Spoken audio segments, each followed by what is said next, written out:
Hello, everybody, and welcome back to the Gaming Mix podcast, your official podcast from analogstickgaming.com.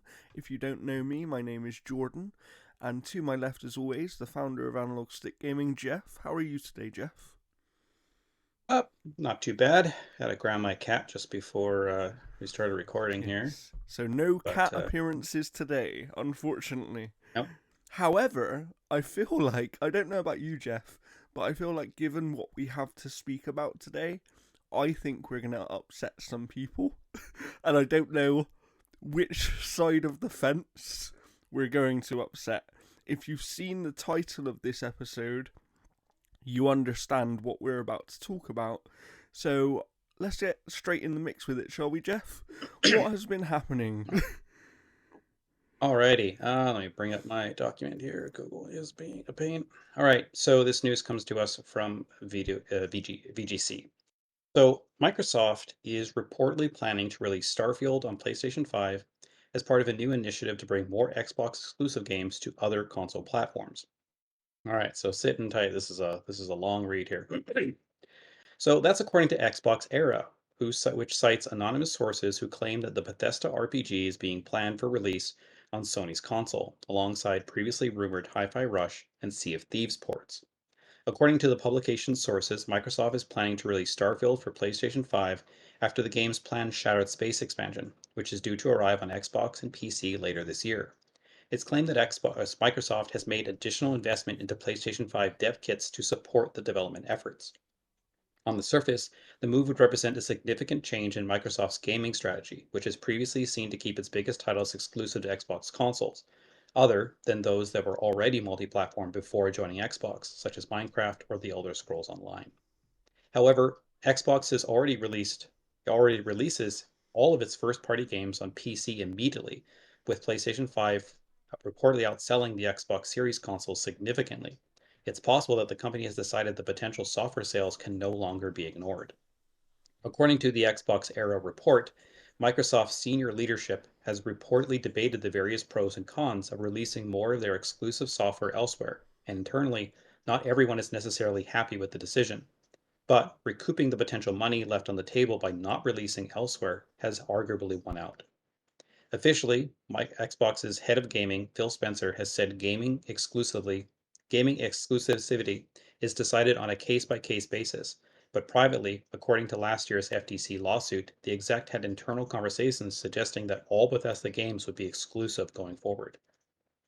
Evidence is mounting, however, that Xbox could be about to soften its approach. Last month, multiple journalists reported that Rare's Sea of Thieves is being planned for Sony's console, along with last year's critically well-received Hi-Fi Rush. Daniel Ahmed, director and research and insights at Neagle Partners, said an increased multi-platform strategy could be a win-win for Microsoft and Game Pass. And he says, and this is a quote, while console is still important to Xbox and Microsoft, it's pretty clear that MS's goal for a while has been that its games can be accessed from anywhere, hence why you can play Xbox games on PC or mobile via cloud. Game Pass and tying into that. Game Pass also tying into that. PlayStation or Nintendo releases would just be an extension of that strategy. Finally, the current reports seem to indicate some kind of delayed release for PlayStation, which is similar to PlayStation's strategy for PC itself. So, under this reported strategy, Xbox consoles and Game Pass would still have top priority. Now, there have been a couple updates to this.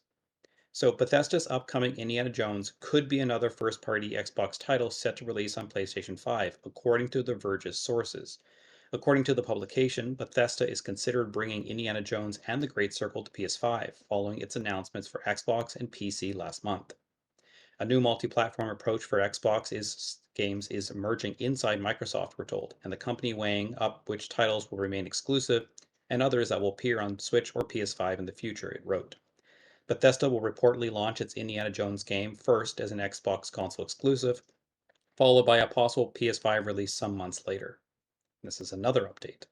Microsoft will share about its vision for the future next week. We're listening and we hear you, Xbox Phil Spencer told fans on Monday via a tweet.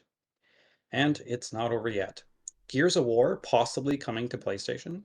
That's another one that I've heard that's definitely under consideration. It doesn't mean that it's going to happen, but it's in talks, is Gears of War, said Jeff Grubb on Monday.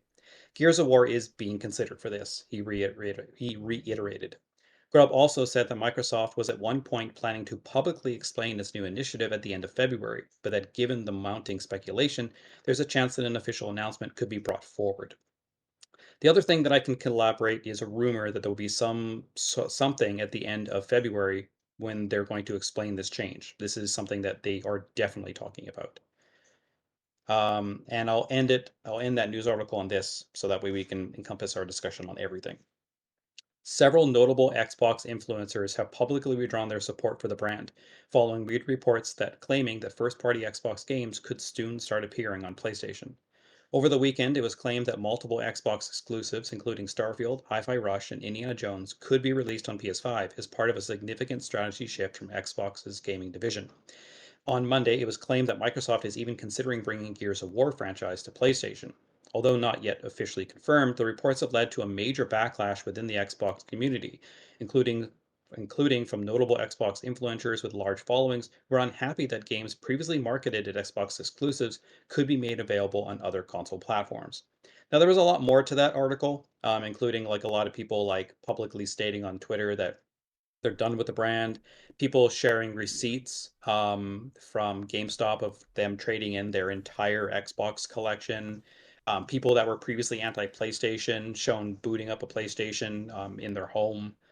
Um, this is like normally a lot of that stuff is all talk. You know, Yeah. you don't see it, but they're showing receipts. They're showing their However, stuff like that. that's You know, exactly where I want to start with this whole yeah, situation, Jeff. Because maybe it's just me, I don't know how you feel, but I do feel like there's just an overreaction here, and there's a lot of kind of welcome to big Twitter. there's a there's big leaps of logic happening, right? Where to me, on a broad scale, and we'll talk about it more in detail as we go through all of this. On a broad scale, to me, this is them doing what they've said they were going to do for years and years and years, and it's no different really to any of their messaging, which is we decide It on a case by case basis, and that can mean the case changes later on. technically you are taking that quote way out of context and for the wrong reasons. So that quote of we will determine exclusives on a case by case basis was due to their acquisitions, not their first party lineup. Yeah, So there was never talk about case by case basis for things like Sea of Thieves, which is made by I Microsoft. I Things do like agree. I do agree to a yeah, certain extent, but then I think yeah, that in time since that first like Bethesda acquisition, Phil yeah, has said that they look at all of their games on a case by case, and he's said that when talking about like Minecraft spin-offs and other things as well. So I don't think I'm miles out of what their thinking no, is.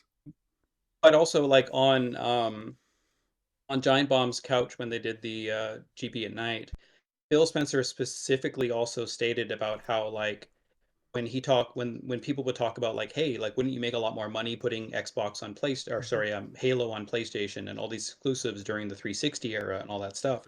And they said like, nobody kind of questioned like why they were leaving money off the table and stuff like that. So he reiterated right on GB at night that having exclusives and putting them on the console wasn't a way of like leaving money on the table or anything like that. So it Yeah. kind of flies in the face of that I particular somewhat quote. agree, but again, I think for me at least, it comes back to the fact that, and look, right now we don't have exact details of what Yes. this change is and what it really means, right?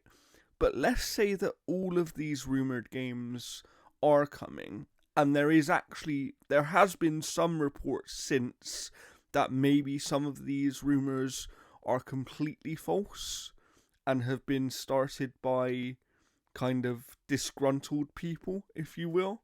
Um, so, and I've seen a lot of things of like them people at Xbox and developers telling people don't believe everything you read. What what I'm led to believe is that there probably is some truth in some of this Hmm. stuff, But Where I there's think smoke, there's fire. but I think the reality isn't going to be as bad as people think it is, right? And for example, I look at it like this. Let's tackle Starfield because Starfield's the big one. They said that Starfield was Xbox PC exclusive, and it has been up to this point. It sounds like it will probably release onto PlayStation at some point next year, based on the fact that it's going to be after the DLC comes out. They'll probably have some sort of timed exclusivity with that as Mm. well.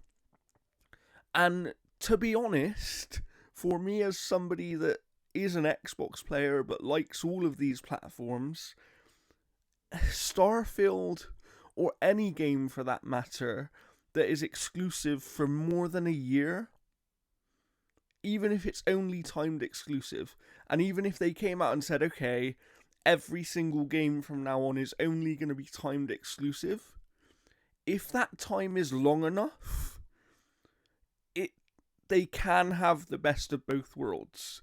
They can have the effect exclusives give you in terms of making people want to be in your ecosystem, because a lot of people, it's the reason we see that PlayStation games don't actually do that well on PC, because people won't wait that long most of the time to play these games. And I think that if that's the route they're going down, I don't think this is as bad as people think it's going to be. I certainly don't think that it's the end of the console in the way that some people are leaping to. To me, that's the bit I don't agree with. I don't think this is the end of the console. I don't think it is the end of competition. I think it's them trying to do something that's different to make them the most money possible with the things they have available. And I don't personally see a problem with that. Where do you sit on this stuff, Jeff? Well, first off, like out of all of the consoles, Xbox is certainly my favorite. Like it's a brand that I have absolutely loved since the original Xbox. I think exclusives to its console is a good way to show people that they're putting their faith in their customers. That it gives them a reason to come to the platform. And I think that even if you release those games a year and a half later or 2 years later, you are kind of weakening that brand loyalty. You're definitely You know, weakening it. I would agree with that. like But I don't know. like I My don't my question would be to you, Jeff, is you are definitely weakening it, but are you weakening it enough to the point where the console will cease to exist? That's my I question. don't I don't think the console will cease to exist, but you got to remember Xbox is already on shaky ground. They have been since the Mhm. Xbox One launch. Yeah, And like if you start adding more cracks to that foundation, yeah. it eventually will crumble. Like Xbox is what it is because of its community, Mhm. and it is done a fantastic job to kind of rebound from the flop that was the Xbox One. That console was an absolute failure Yeah, on all counts, yeah. and Phil has done a fantastic job bringing it back. Now, here's the thing: I have faith in Phil Spencer. I have faith in his vision for Xbox. We don't know if this is But his if decision, his though. own company is all at odds with this particular decision, don't make the decision Well, because you're the going other to thing ascend. is, a lot of the reports are saying we don't know if this is Phil's decision, right? Some reports are saying this could be coming from much higher up within Microsoft. Um, Yeah, and that would be a real shame, in my opinion, because they've just got to the point where the vision that I think Phil set out 3, 4, 5 years yeah. ago is starting. You can see the road on that vision now. And I think that if they don't get. It would be a shame if they do something that is so drastic that they don't even give themselves time to see if the original plan works out. I I think, and this is just me, unless they come out and say all games are eventually going to be on PlayStation, whether it's day one or whether they're timed on Xbox and then come on PlayStation later, that's a really bad thing in many ways. But I'm not Yeah. sure that it is going to be all games, because even from these Yeah. reports we're seeing, it seems like there is debate about which games should stay exclusive and which shouldn't, right? Which means they're still going to keep some full exclusive. That's what it's sounding like to me. See, like if they were going to bring any of those games over to PlayStation or Switch, there should be at minimum like a 2-year gap. That puts that game basically in like an older category essentially for it. I think Like I don't think within a year. after 2 years, the majority of people who want to play that game will have already found a way to play it, right? Most people Yeah. are not going to wait for 2 years for a game, even if it's coming to their favorite platform. Like, Yeah, because like Xbox bringing their stuff to PC is kind of a very similar move. yeah. But at the exact same time, Xbox wasn't really competing with PC because Xbox was kind of already PC in a lot of ways too. So it's a little bit of a different move because I've seen people going like, "Well, it's the same thing as when Xbox brought their stuff to PC." I'm like, "Well, it's not really So the here, same so thing here's my because question for you on that.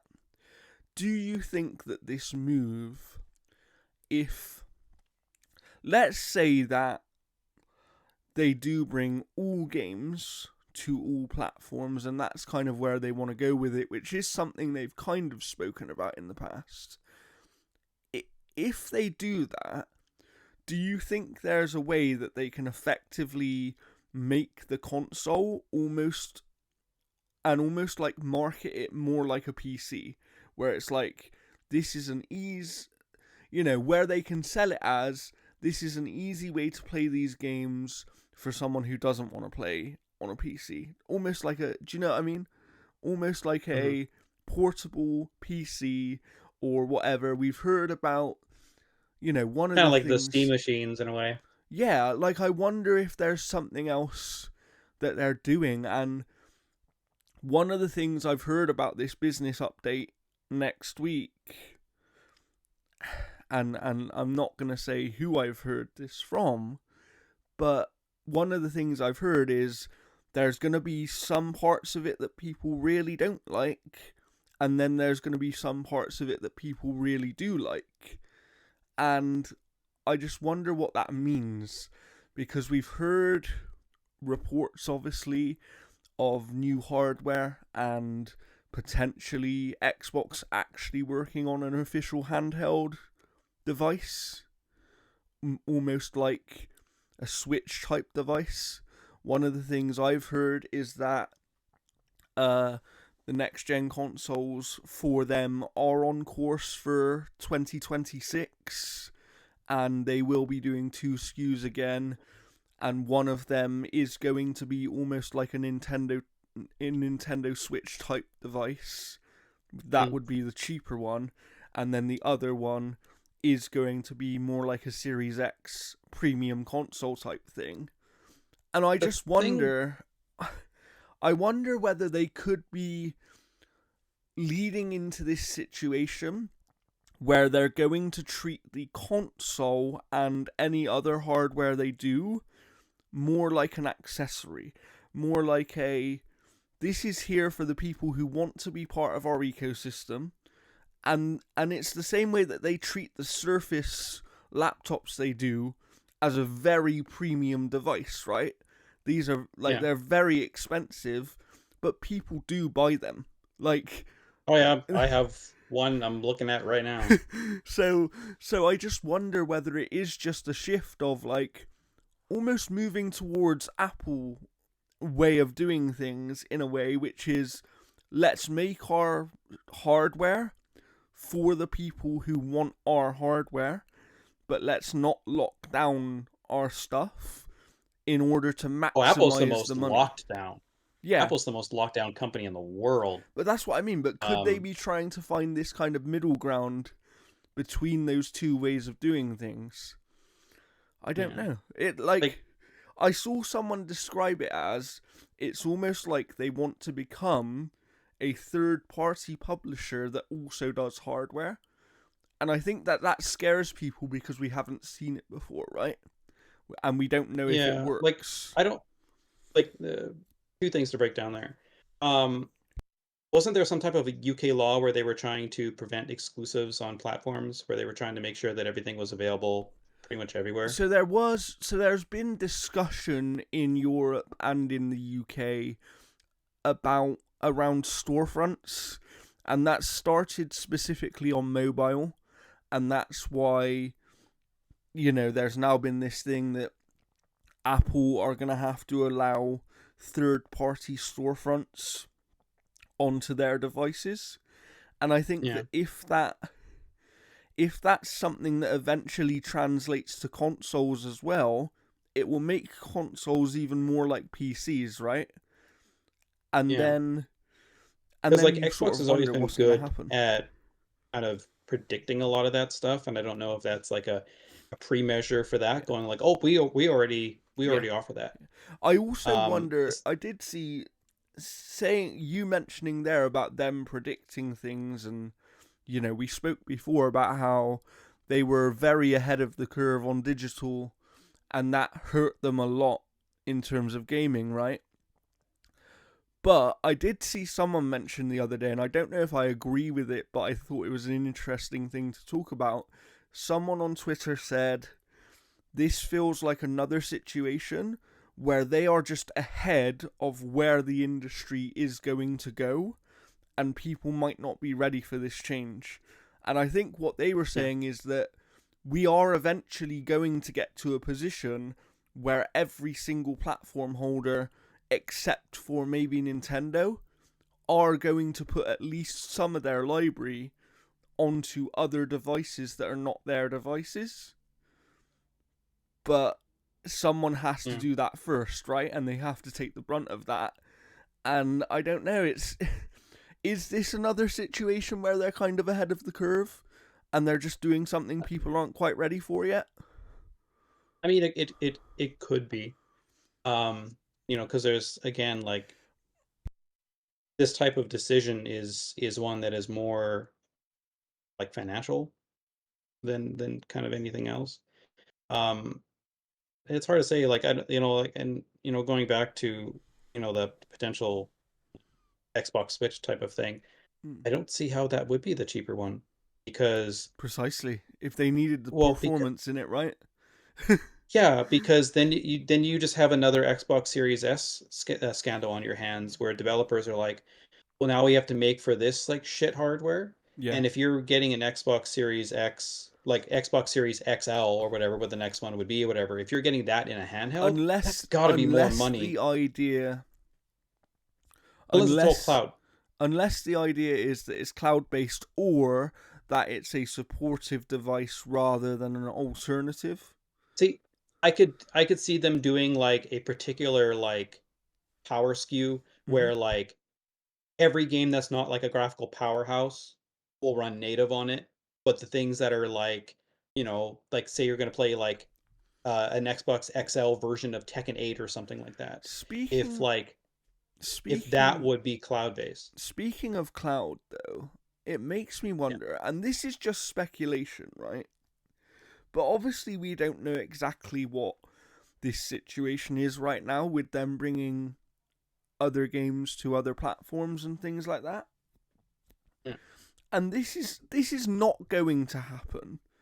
But I just wonder, what if their business update next week is we have got Game Pass onto PlayStation?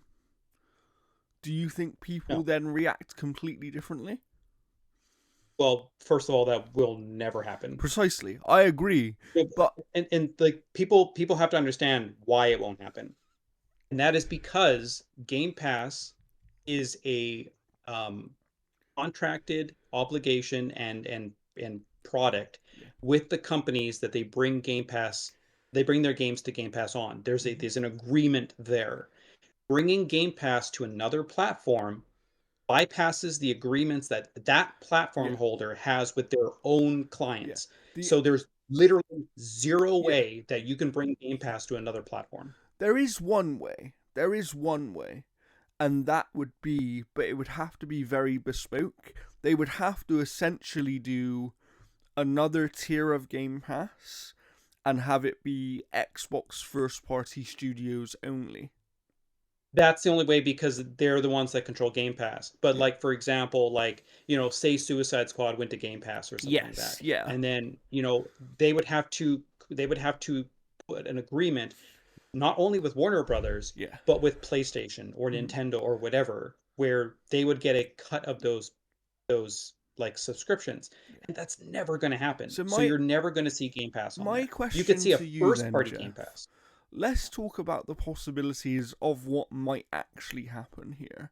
But my first question to you on it would be, if this is a situation where people are overreacting slightly and they are just kind of sticking to what they've said previously and treating it as a case by case thing, and maybe some older games are going to come like Sea of Thieves and Gears, and Mhm. maybe Starfield's going to come after 2 years, that kind of thing.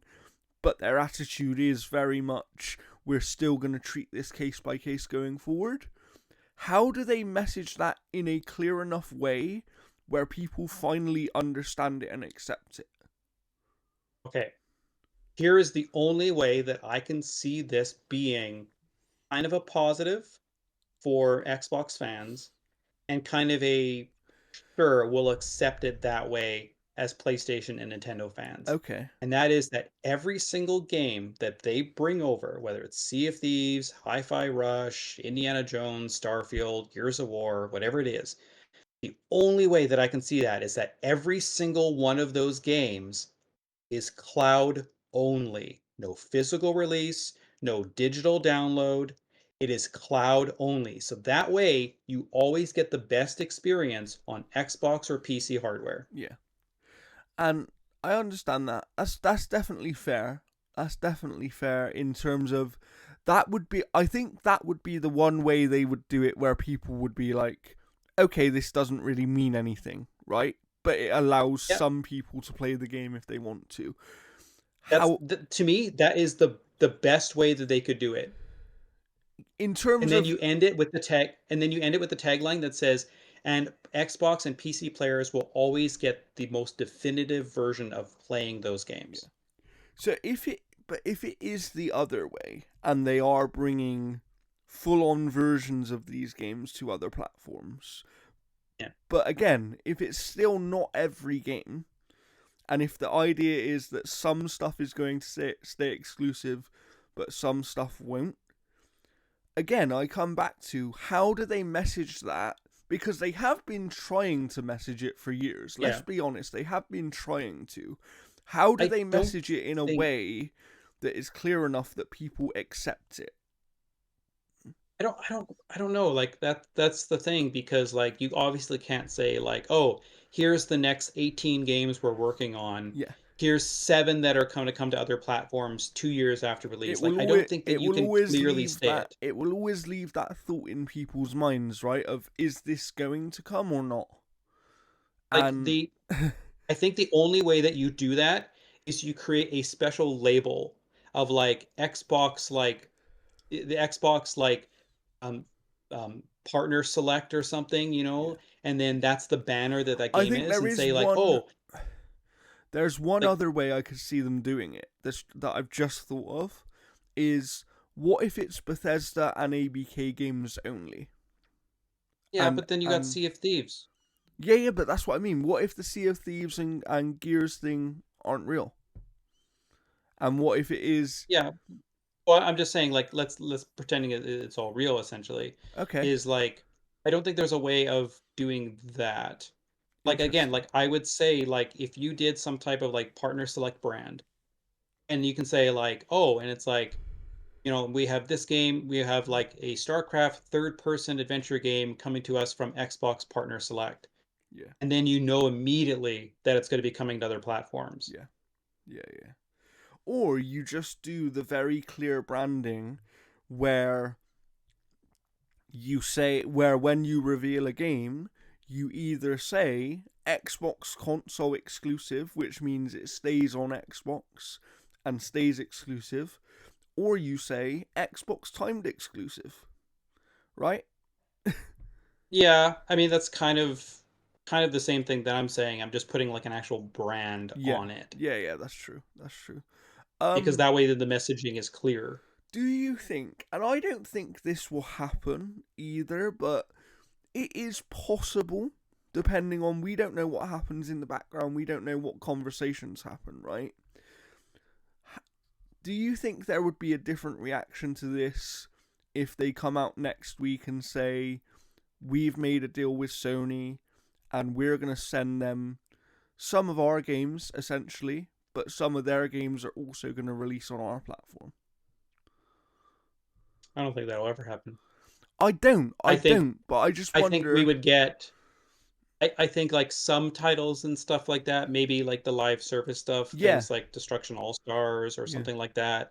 I could see certain things coming like mm, that need kind of more people playing. yeah. Um, but Well, yeah, that like I leads don't me think we to a live in a world where Last of Us. thing, right? Because obviously, right now we don't know if this is all real or not, and Yeah, I don't think it's all real. I think there's clearly something to it, and I think clearly things have been going on. I think the Hi-Fi Rush is the only one of that entire list That's that I can be definitely like, real. yeah, that's real because Yeah, people data mined like yeah. console exclusive That shirts. that one is definitely real.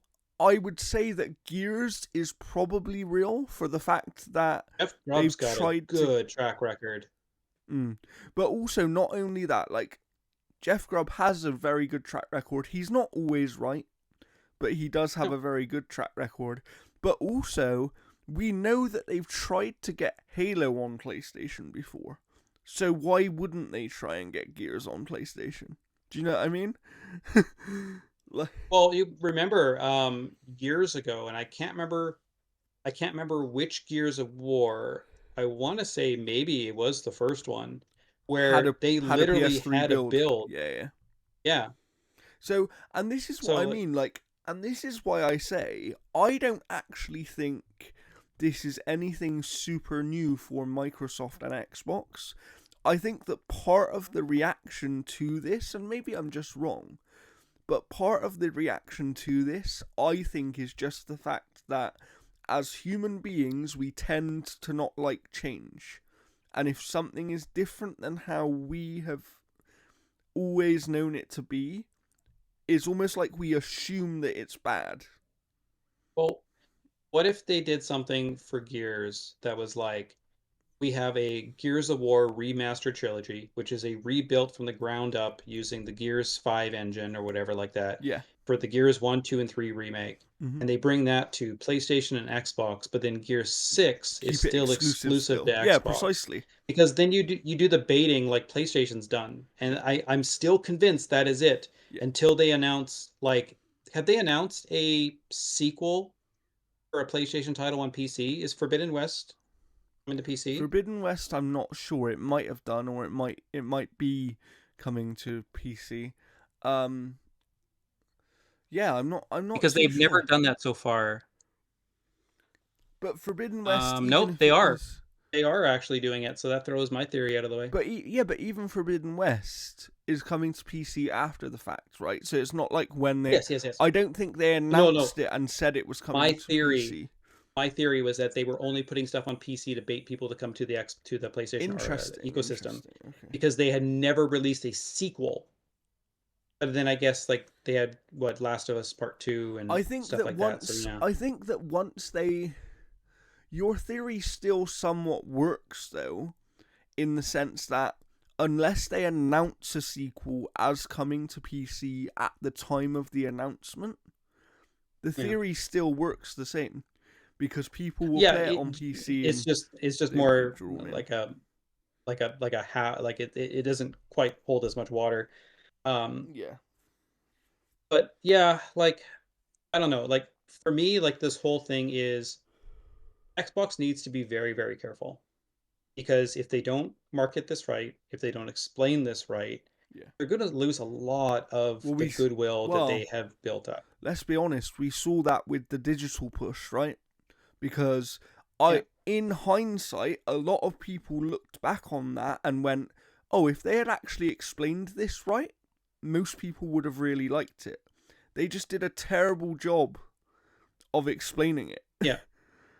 Oh, yeah, for sure. I mean, it also didn't help that the Xbox One was paired with Kinect, whether you wanted it or not. Yeah, yeah, Like yeah. there was a lot of bad moves made around that time. Interestingly, we found out the other day as well, for the first time ever, that Sony and PlayStation at that time actually dropped the price of the PlayStation after hearing the Xbox price, and they were going to bundle it with their own version of Kinect, but because of the response, they decided not to. So they literally pivoted in a day just because of what Xbox did, and that was something we didn't know before. But Yeah, and like what you know, that puts it's into perspective for me is like some people are saying, "Oh, if this is a new strategy, they're not going to pivot away and all that kind of stuff." I just want to put, and I'm not saying this is what's happening, but this does happen in business. I wonder whether part of this is almost like intentionally putting things out there to see how people would respond. if they could have leaked the stuff themselves. I mean, like yeah, like that's not unheard of. And I just, because obviously we had the Phil Spencer response, and yes, that's PR, and it's very like, we hear what you're saying, we know what the issue is, we will address the future vision for Xbox next week, right? That wasn't them saying that none of this is real, which means some of it probably at least is, but it is them saying that we are listening to what you're saying. And I wonder whether, if they were planning something, could they potentially pivot or half pivot whatever they were planning and change things up a little? But I also think they're now in a difficult position, right? Because they're now in a position where whatever they announce next week could be exactly what they were planning anyway, but nobody would believe it was, because everyone would go, "Oh no, you've just changed because of all this Yeah. backlash." And it's like, this is why, this personally is why I don't like leaks and rumours, because it actually takes credibility away from what these companies say, because it gives you less reason to trust that what they're saying is what they planned to do and all this kind of stuff. And you know, I one of the Xbox influencers, if you like, who's walked away from the platform, that I won't name, is someone that said he's now in a place where he won't believe what they say anyway, because he feels like that they haven't stuck to their word. I don't personally agree with that. I just think that, Was he that guy that did the images for a lot of like Xbox marketing thing on his own that Xbox constantly no, retweets? Because he has been of the mind of like, I'm going to at least wait and see what they officially say, but I yeah, am slightly disappointed with how they've dealt with this situation.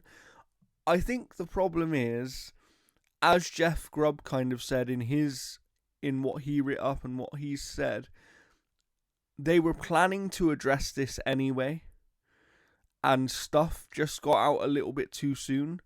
And I just wonder that if this stuff hadn't come out and they were able to address it in their own way, would it have been taken differently, right? Would it have been... And you never know, because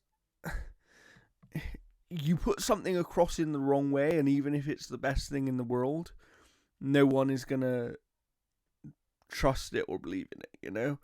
It's yeah. like when they first did Game Pass, everybody thought there was a catch. Everybody thought it Yeah. was too good to be true. And then when they're like, "Hey, we're putting first party titles on there," and people are like, "Bullshit." Yeah, And then precisely. And yet they've stuck to their word on that. So I think, for me, they still have, until they come out and say something that's really, really bad, they still have the benefit of the doubt of, I want to see what they're going to do, and I want to see if it really affects me. and maybe it's just me as an Xbox player, I don't know how you feel, Jeff, but if they were to come out and say everything is still going to be day one Game Pass, because obviously there is some reports that they may cut back on that slightly and not have everything be day one Game Pass. I don't think they can do that. I think that's a step too far. But I think that if they come out and say, yes, everything is only timed exclusive from now on, but it will be at least 12 months for every game, and it's still day one Game Pass, for me, that would still give me ample reason to buy an Xbox. Because I would save money, I would play the games earlier than the other platform, and it's like, I actually sat down and did the maths the other day, and it's like, if I'm playing 4 to 5 Xbox first party games a year, I would be spending $200 to $300 on games if I decided to only buy a PlayStation, right? And this is where I think people don't understand that there would still be a reason to buy an Xbox. Because, yeah, okay, maybe you'll save $500 by not buying the console, but if you end up wanting to play 3 or 4 of their games a year, in the long run, you're going to spend more money than you would spend if you bought the console and got Game Pass. Like... Yeah, and I mean, you also have people going like, okay, they're playing Halo or whatever, and then their buddies got PlayStation, they don't own an Xbox. So then they buy Halo Infinite on PlayStation, and then they can play with their friends. Like, there is win-wins in a lot of this types of stuff as well too. I think a lot of the issue for me is that people in the gaming community, and you know what gaming community I'm talking about, Jeff, the social media gaming community, seem to think that it has to be all or nothing in every single circumstance for anything involved in gaming. And that's not the way gaming works. That's not the way business works. No, and I mean, like, Twitter audience is a small cross section of actual gaming. It is, community. But the problem is the Twitter audience and the social media influencers and all that kind of stuff, they dictate what other people think in many ways, right? Because to a certain extent, yeah. Because if there is that thing of like, yes, it's a vocal minority, but if that vocal minority is big enough, they can make a huge difference because they can start. There are people I know who sort of messaged me about this, and they literally think that there's not going to be another Xbox just because of some of the talk that they've seen, right? And I've had to kind of explain to them that's not where we are right now. That might happen. They might come out next week and say, yeah, we're not going to make hardware after this generation. Unchecked Sony would be the worst fucking thing possible. Absolutely agree. Absolutely agree. They'd be like, oh, we're going to fuck over our community to make as much money as we can because we have no competition now. They would literally become Apple, right? That's what would happen. They would become Apple. They would charge a premium even more than they already do for their devices. They wouldn't have to worry about console prices. They'd be like, oh, yeah, you want to play our console? Yeah, $800 USD. So, and that's why I say I do understand people's concerns. But I think the leap between what we currently know is at least some games are coming to PlayStation, if all of this stuff is real, right? And I think the leap from some games coming to PlayStation to Xbox won't exist anymore is way too big of a leap. And I think a lot of people next week are going to look a little bit silly. And they're going to look a little bit like, okay, I've overreacted. Do you know what I mean? Oh, they won't say that. They won't. They won't say that at all. But I do wonder, because we've seen people selling their Xboxes. I wonder how many people who've sold their Xboxes or burned their Xboxes or whatever else are literally going to feel stupid next week. Like, and I'm not saying they will. They felt stupid the moment they did any of that. it's You it's know, like just that guy that threw his Xbox into a perfectly clean white garbage bag. yeah, yeah. I don't get it. I really don't get it because to me, I'm happy to just wait for these details and then make a judgment on what's going to happen. I don't think, like I said, if you were to ask me right now what I think is going to happen, I'm kind of in two minds on it. I think that personally, obviously, the worst case scenario is every single game, day one, everywhere. I don't think that's what they're going to do because I think No. that if they do that, they know the console is dead. So I think the more likely worst case scenario is every game is only timed exclusive from now on. But that, I think, depending on the actual details of how long these things will be timed exclusive for, either makes very little difference or doesn't make significant enough difference for the platform to die. And it's like we mentioned earlier. If they come out and say, yeah, every game is going to come to PlayStation, but it will be 2 years after Xbox, Hmm. is anyone going to care? Like, does that Yeah, hurt anyone who's on Xbox? I think it will definitely hurt some people, the people that are kind of obsessed over the fact that Xbox needs certain things and stuff. Like, here's my final thing when it comes to this type of stuff is like, does this affect me playing on the Xbox platform? No, No, no. not at all. It doesn't affect And me and as at long as all. the games are still there, this is the thing. Like I understand why exclusives exist, and I understand why people want exclusives to exist for the machine that they choose to buy because it helps them to justify the Yeah, investment into that ecosystem. The only thing I'd yeah, say, and this like is where I would end yeah, on it for me, sure. is that you they can give you reasons to buy a machine or a piece of hardware that are not about content. Like when you go to the store and you buy a TV, Jeff, obviously they have features that might be unique to them and things like that, but they don't have exclusive content, right? so so how do you decide which TV to buy? Yeah, and I mean even then, like when you buy like a certain TV and stuff like that, it's still going to have a competitor's screen on it. Precisely. Precisely. So I think But that people need to just start thinking about gaming slightly differently. And I think that maybe, who knows, maybe this is Microsoft going the Nintendo route of we are just going to do our own thing and we want to be the biggest, most yeah, successful company in gaming, but we don't care whether we are the most successful in the console market. the only difference on the TV analogy is that there's not content that's kind of blocked out of that as well too. So Yeah. like we're still not getting Spider-Man or Yeah, Last of Us precisely. or anything. If this was a So situation where all companies came out next week and were like, yeah, okay, all games are going everywhere, it would actually be really funny because then it would be okay, just buy whatever console you prefer, right? But it's because I think that's where people feel let down is right now this seems like it's going to be a situation where Xbox and Microsoft have spent years building up this portfolio of stuff to then give a lot of it away. And I think that's where people are hurting.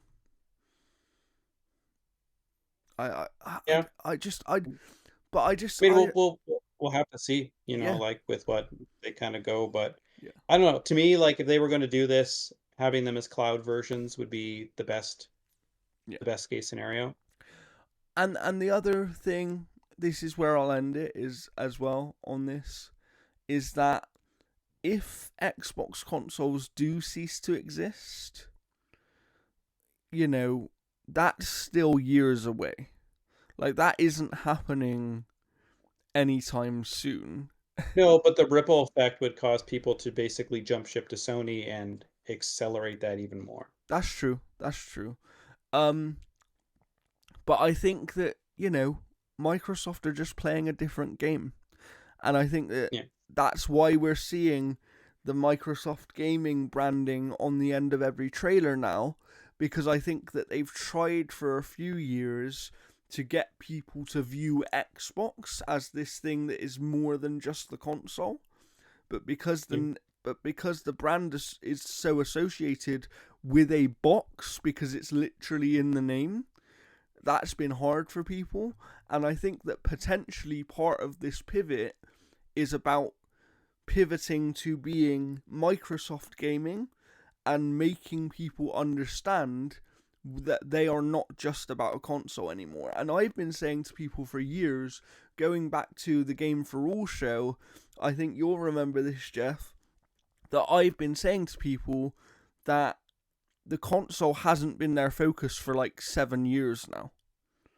Like, the console is an ancillary thing. It's a device that is there for the people that want it, and as long as over a certain number of people keep buying them, where it's worth Microsoft making them, then they will continue to make them, because they make too much money from that storefront to not make these consoles.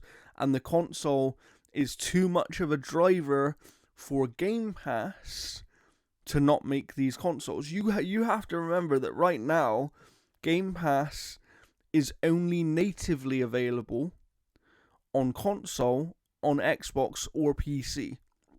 It's not available on other consoles.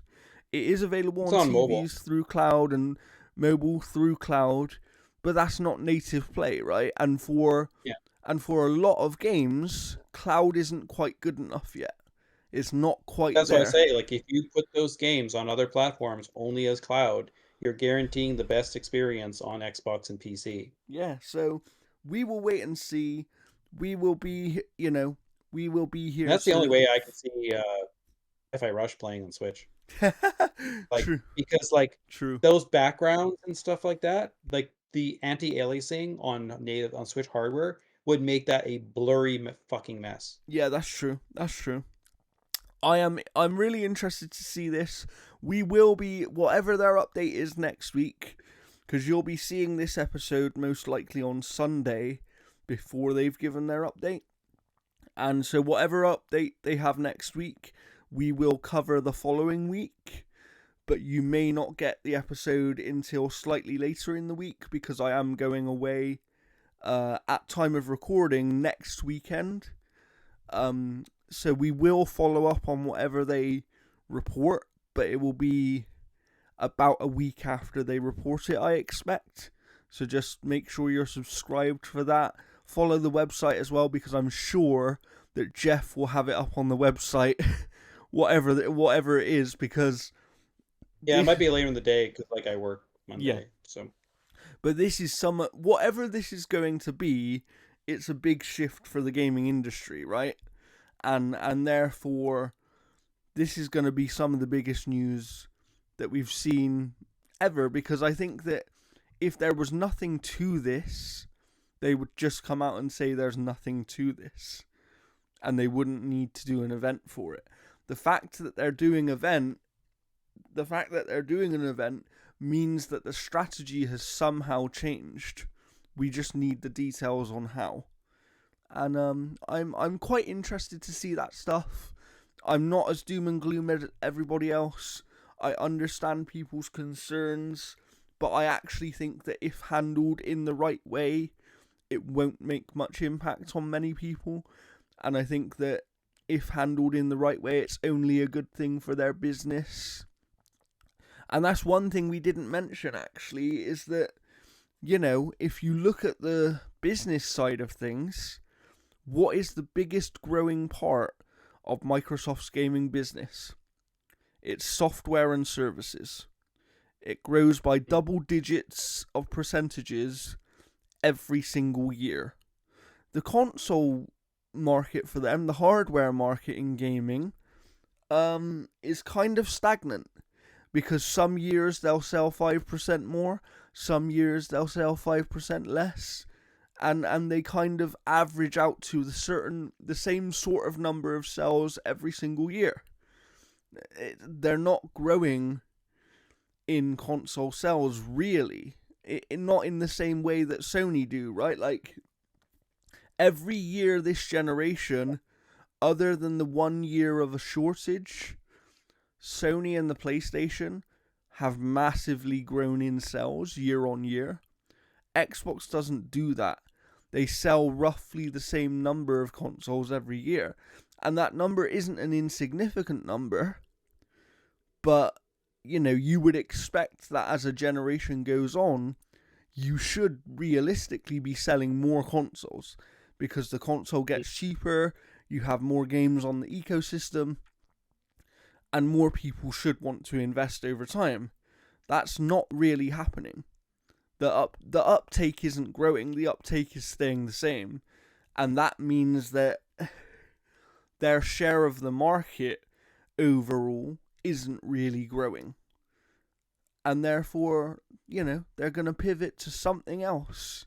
And that's okay. It's not the end of the world. People like to be all doom and gloom about these things.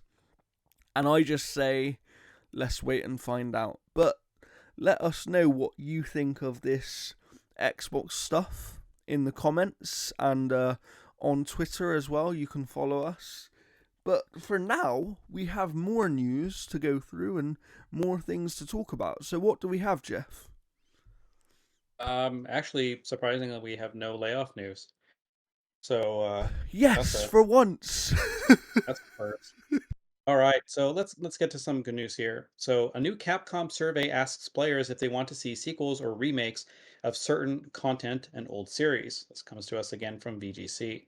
The Super Election Survey, which is what a weird name. The Super Election Survey, which is found on the publisher Capcom's Town website, asks 10 questions about various aspects of Capcom. One of the questions asks, are there any Capcom game series, including spin-off games, that you would like to see to get a sequel or a new game?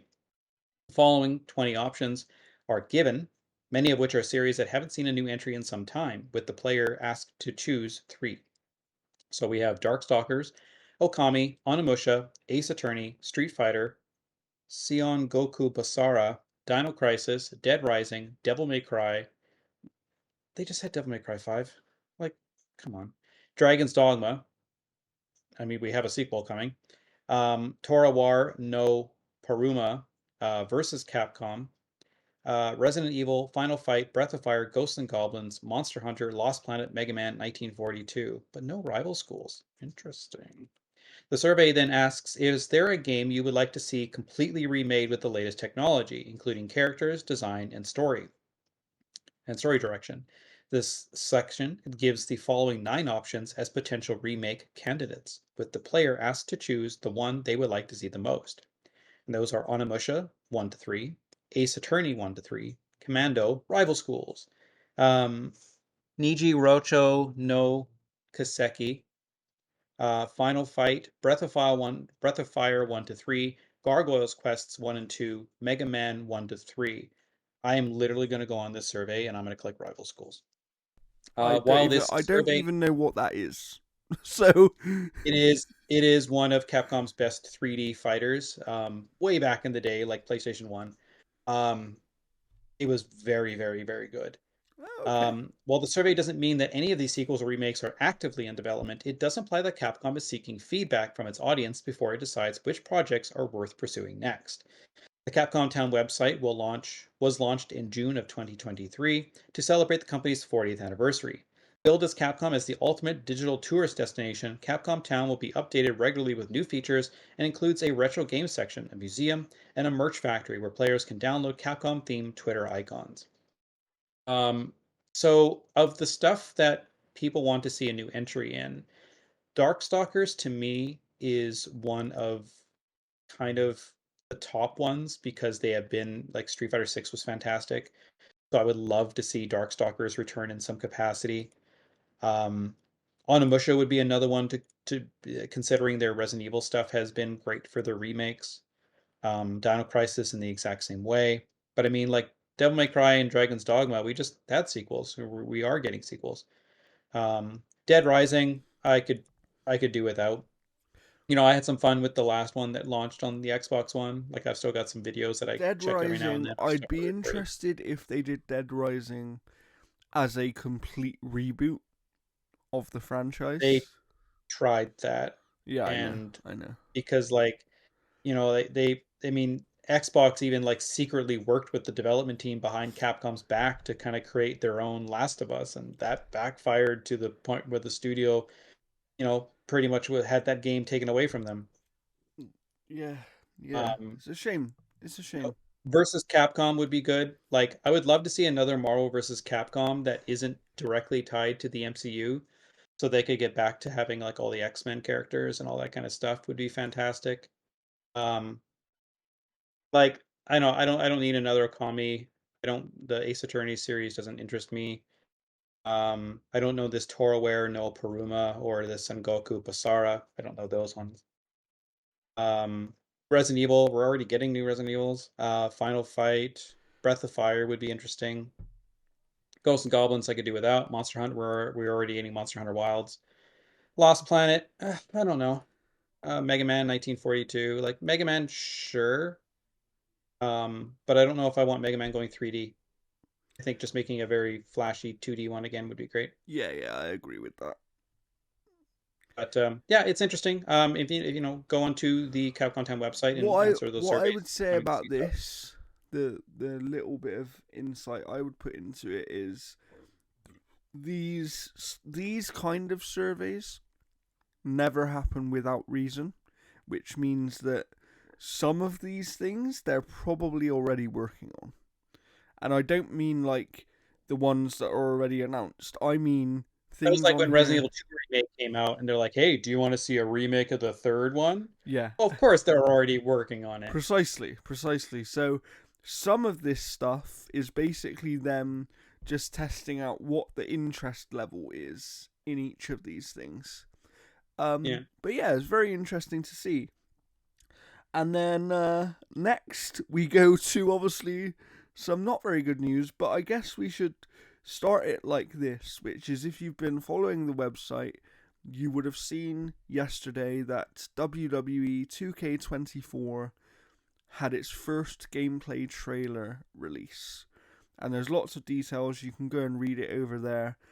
But on that gameplay trailer, they showed a edited cover, a changed cover for the game, and why has that change happened, Jeff? Because of Brock Lesnar. Brock Lesnar has been removed from the WWE 2K24 40 Years of WrestleMania Edition cover after being linked to sexual misconduct allegations against former WWE boss Vince McMahon. McMahon quit the organization after ex-WWE employee Janelle Grant filed a lawsuit accusing him and a former executive of sexually assaulting and trafficking her to entice wrestling talent. In the suit, Grant alleged that McMahon directed her to create explicit photos for a WWE star he was trying to re-sign. While not explicitly named in the complaint, people said to be familiar with the matter told the Wall Street Journal that the wrestler in question was, in fact, Brock Lesnar, who was also recently removed from top Trump style WWE Supercard and whose WWE status is currently up in the air. Brock Lesnar removed from the cover of WWE 2K24 40 Years of WrestleMania Edition, Lesnar no longer appears on the game's cover. Lesnar featured prominently on the original cover, which the picture's already out there. But in the updated version, John Cena has been made bigger to cover his removal. WWE 2K24 is set to celebrate the anniversary of WWE's biggest event with a series of matches recreating the biggest moments from WrestleMania. While Lesnar is still going to be included, whether or not Lesnar is still going to be included in the game is uncertain. But VGC has contacted 2K for comment on this story and will update it as they receive a response. WWE 2K24 will be released on March 8th for PS4, PS5, Xbox One, Xbox Series X, and PC. Yes. And in related news, so we can continue on the topic, Muhammad Ali will apparently be playable in WWE 2K24. He was involved in the first ever WrestleMania event in which he was a referee. Yes. Um, So I so have something to say on this, yeah, and the first thing is I'm surprised The Rock didn't just make himself bigger on this cover. um, yeah. You know, wrestling fans will understand that reference with everything that's going on right now in the wrestling world. But isn't it funny, Jeff, how we were just talking about this a few weeks ago as we were kind of randomly discussing wrestling and all of the goings on, and it's led to a change of the cover and all this kind of stuff. It it's weird, right? It's weird because I get it. Like, of course I do. Absolutely the right decision, right thing to do. But I think it's a weird situation for wrestling right now because Brock Lesnar is one of the biggest stars ever to be connected with wrestling, and he has a level of mainstream appeal where even people who are not wrestling fans know who Brock Lesnar is in the same way that they know who The Rock is and they know who John Cena is. There is this level of mainstream to Brock Lesnar that not many other wrestlers have. And the thing is, I like when Brock Lesnar first debuted, I hated him. And I understand that was his appeal. You were supposed to hate him. But I literally hated him. Every single match he was involved, I hated watching it because it was the same fucking bullshit all the time. Yes. And it wasn't until he was on Stone Cold's podcast where I was like, okay, I kind of get it. I kind of like Brock Lesnar. And then he came back as kind of a face and all this kind of stuff. Like everything he was kind of doing was like, okay, I'm sold on it. And he And then this clearly was bullshit comes enjoying out. himself, and then all of this comes out Yeah. and just And this ruins it, comes out right? and yeah, and he's like it's such a disgusting thing. Like Vince McMahon has been a terrible person for a very, very long time. And with him out of the WWE, it has allowed that company to kind of rebound and kind of become something great. And then this bullshit comes out. Yeah, And then it absolutely. also affects the game Uh, because the developers are spending months and months and months on yeah, each wrestler. yeah. And And now it's they like there has been reports that apparently WWE or people who are within WWE, because they're obviously now merged with the UFC, and so they don't really run themselves anymore. um, Basically, there are people within that company that are pushing to have Lesnar completely removed from the game, as well as removing any reference to Vince McMahon in the game as well. And yeah. I get it, but Because people can make Brock Lesnar and they create a character if they really, really want him. yeah, they can. And that creator character is very, very good. These wrestling games do a good job with that stuff. But it's such an annoying situation from one perspective of like these developers are trying to make the best game possible, and they're now going to be in some sort of mad rush or some sort of mad decision making situation where they need to decide what the best course of action is, right? Um, I remember this happening about 10 years ago for a different circumstance with CM Punk, where CM Punk was in one of the games, but he had walked out on the company, but he was already in the game, and the company tried to have him removed. Wasn't that just the AEW game of removing him from the cover? No, no, no. So in a WWE game back in the day, Oh, okay. he walked out on WWE back in the day, and people who are wrestling fans will know why. But he really slandered the WWE quite a lot, and they tried to have him removed from the game. But the decision was made of like, we can't remove him from the game because he's too crucial to the content we have made. Yeah. And I just feel for this game because if they are forced to remove this stuff, depending on the content they've made, like they have a story mode in these games, they obviously have their Road to WrestleMania kind of mode. They have like the showcase mode this year, which is 40 years of WrestleMania, right? Which is reliving real life WrestleMania matches.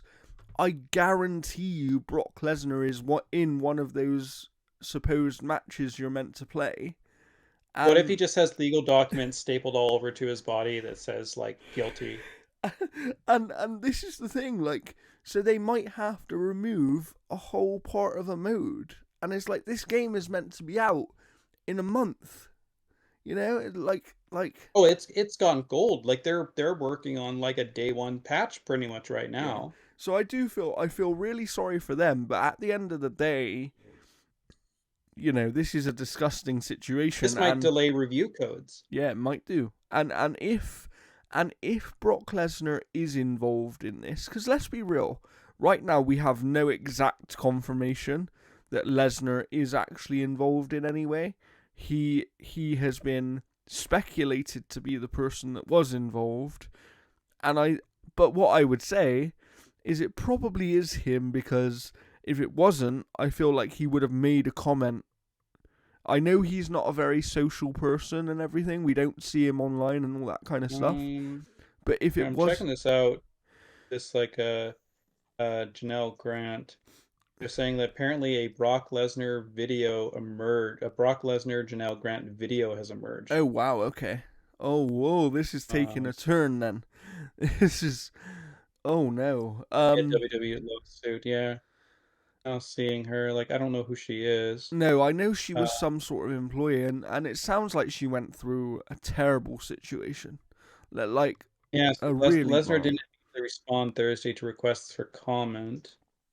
Precisely, and I think The that. wrestler asked her to send. Oh, wow. Okay, yeah, I'm definitely not saying that. Oh Oh wow. wow. Holy Yeah, this is what I mean. This situation's shit. bad. This situation is If this is bad. real, Lesnar is disgusting. Yeah, yeah. Uh, And you can check it out for yourself. We're not going to share exactly what has happened, but this situation's bad, and I just feel on a game perspective, which is what we mostly talk about here, I really feel for these people making this game and how having to change things at the last minute is really going to affect them. But I also want to applaud them if that is what they do, because it's the right thing to do. Removing this man from this game and removing references to Vince McMahon from this game are the right thing to do. If you have the time and ability to do it, clearly, given what's happened, you should do it. So there is that. On a more positive note, we've obviously got Muhammad Ali in the game. So that's a nice little thing, nice little touch. He has obviously been connected to the history of wrestling for quite a long time. it's weird, like even like Hogan being in there, considering like the controversy with Hogan, because he's like a massive racist and not a Yeah. good individual. No, no. And the fact that Hogan's in there, even in the marketing stuff, like they Mhm. paid Hogan for like him saying like let's finish the story, brother. Like, like Yeah, that kind of stuff. yeah. So, we'll see what happens. We'll keep on top of this situation. We will be covering more of this game if any news comes out from it, so stay peeled to our website for that. Um, but yeah, that's kind of all I have to really say on that. I do have a little bit of news to add, Jeff, before we Yeah, move on to the next story here, because this sure. is a smaller gaming adjacent piece of news. But obviously, the Halo TV show has its second season coming out very soon, and you should be able to find this, Jeff. But early reviews of the show, which does have a new showrunner for this season, are significantly higher. Like, this show is Well, here's reviewing the thing. very They've well. also stated that it's a partial reboot. Interesting, interesting. Like it's not a complete reboot, but they said that they have kind of structured it so that you don't need to have watched the first season apparently, Oh, where interesting. they kind of structured apparently to please more of the fans, that they knew that they went a little too far. I mean, Um, the way that this thing is reviewing has surprised me. I knew that it would be better because you can tell from the trailer that they've immediately done certain things better. I do say the lead actor needs to shut up on Twitter Yeah. because he is constantly saying the wrong shit. And I actually do like him. I like him. But in this situation, I think that he just doesn't quite understand what Yeah, what people have an issue with. Yeah, a friend of mine, my previous roommate, she actually got invited out to the red carpet premiere of the original series Oh, nice, and like met all those people and stuff. And I got like a Halo popcorn bucket that has Paramount on it and all that kind of stuff. nice, nice. It's kind of neat. But yeah, Um, so that's all right. reviewing very well. I believe I can check this, but I believe it's at a 90% on Rotten Tomatoes last I checked.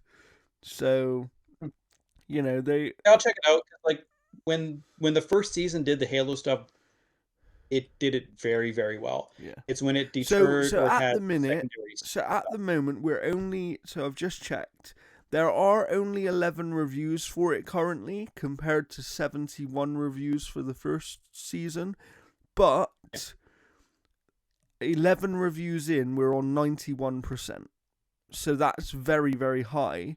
And comparatively, the early reviews of the first season, there were 14 early reviews, and they had it on like 64% for the first season. Yeah. So, I'm just interested to see how they start the second season mm, because like have you seen the first season, Jordan? I have, yeah. Okay, so spoilers for everybody watching. Go and watch the season one of Halo and then come back. Okay, you're back. Great. I hope you love the final.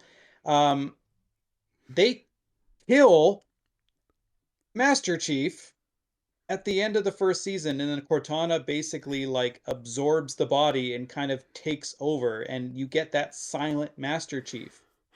Yeah, yeah. Like you get the Master Chief that we kind of know in a But way. that's kind of what allows Um, them to do this reboot ish type thing, right? yeah, so I'm wondering like because there's scenes of him with the helmet off, so obviously there his consciousness or whatever kind of comes back to the body or whatever the case is. Mm. So I'm interesting to see what they kind of do there. For me, Um, as someone who just likes entertainment and likes very good entertainment, I'm just interested to see because there aren't. We've seen games that have obviously come out and kind of redeemed themselves over time. I feel like that doesn't happen as often in TV shows, which is and weird considering TV shows have way less of a turnaround. yeah. So it would be really interesting to see if this is a massive kind of shift and if this second season is what Halo should have been in the first place as a TV show, right? Yeah, Um I mean, we'll definitely see because yeah, I think the casting for that show is very, very good. I mean, yeah, I don't talk Master Chief. I think he's fine, but like bringing the Cortana voice actress in there was a yeah. smart play. The lady that they have playing Halsey is unbelievably perfect for that role. Yes, yeah. I by the time you're seeing this episode, you should know because I believe that the second season actually releases tomorrow. At time of recording. So you should at least have seen the first episode of the second season. So let us know what you thought of that in the comments as well. But Jeff, we have a bit more news to get through. So what's up Yeah, next? we have two articles left here. So again, this comes from VGC. Nintendo Switch is now the best-selling video game console of all time in Japan. Following the release of Nintendo's financial results, which put the console at 33.34 million lifetime sales in the region, the Switch has now overtaken the Nintendo DS family of handhelds, which had 32.98 million, as Nintendo's best-selling system in its homeland. Now, before I continue, the reason why the DS was so popular is because Nintendo fucking loves handhelds because the commutes and all that kind of stuff, they love handhelds. That's one of the reasons why the Nintendo Switch was a handheld is because they knew that they could merge those markets. Both the Nintendo Switch and Nintendo's DS sales figures incorporate all variations of the system, like the Switch Lite, the Switch OLED, which make up the Switch sales, while the DS, DS Lite, DSi, DSi XL, and make up the DS sales. While it's now Nintendo's top-selling system in Japan, the Switch will still have to sell around 15 million more units to overtake the Nintendo DS as its best machine worldwide, which is 154 million. In doing so, it would also be within touching distance of the PlayStation 2's global record of 155 million. Nintendo forecasts that it will reach 141.12 million Switch sales by March of this year. While Switch sales have slowed as the console comes to a traditional end of its life cycle, it's still entirely possible that the console will eventually end up as its best selling ever. Honestly, you just have to put one really amazing piece of hardware or software out there. Yeah. You could, but This has made me think something though, Jeff, and I'm not sure, but it would be possible.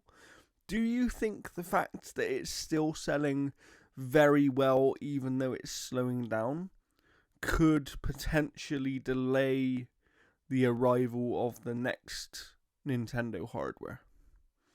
no, mainly because you have to put those types of plans in effect with marketing and your retail partners and stuff way too much in advance. Yeah. Delaying that stuff because like if you like But for example when they delayed. so my thought process on it is I do agree, but what I was thinking is let's say that they're planning to release a console in November this year, right? Yeah, Could we see a situation where they delay until like March? no, I think the delay would only be for parts and stuff because if you Interesting. take a look like when Halo Infinite was originally supposed to come out and then they delayed it, you still had Dorito bags that had Halo Infinite Yeah, that's codes and all that true. kind of stuff That's true. because that stuff gets made and manufactured way in advance. Like Yeah. those bags were made like, And also, if the ready console for is that launch. coming this year, they're probably already making it, right? So, Yeah, if they have a set date in their own company calendar, yeah. that's not going to change because of Switch sales. However, Because it would be a shame if that new console comes too soon and the Switch can't reach this sales margin because I guarantee you it would if it had enough time I to don't, do I don't, so. I don't think they really care. In to the point of delaying hardware to reach that goal. Yeah. Um, I don't think that really matters because like if you, for example, um, say you put out Metroid Prime 4 Mm.